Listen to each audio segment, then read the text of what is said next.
Hello বন্ধুরা, তোমরা সব কেমন আছো? আশা খুব ভালো আছো। আমিও খুব ভালো আছি। কালী পুজোর দিন আমার ব্লগটা ছাড়া হয়নি, তো ব্লগটা আমি এখন এডিট করে পরে আমি ছাড়লাম।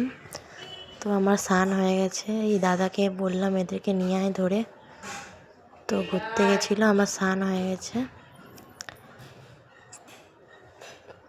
এবারে একটু ভাইকে নিয়ে খেলা করছিলাম।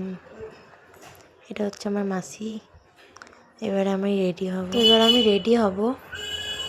আমাকে কেমন লাগছে জানাবে তো। এটা হচ্ছে আমার বোন হয়, আর এটা হচ্ছে একটা ভাই।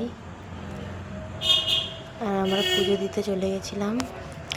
তো এত ভিড় ছিল রাস্তায়, কি বলবো, দেখো প্রচণ্ড পরিমাণে গরম।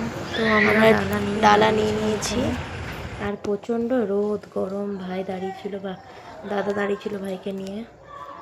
তো মারা সব নিচ্ছিল, আমি যাচ্ছি এখান দিয়ে। এবার দেখো তোমরা এত ভিড় মনে হচ্ছে যে মাথা ঘুরেই পড়ে যাব, কিন্তু না, ভগবানের আশীর্বাদ থাকলে সবটুকুই হয়। তো আমরা কাছাকাছি পৌঁছে গেছি। তো আমাদের পুজো দেওয়া কমপ্লিট হয়ে গেছে। যদি ভিডিওটা ভালো লাগে লাইক কমেন্ট সাবস্ক্রাইব করবে। টাটা।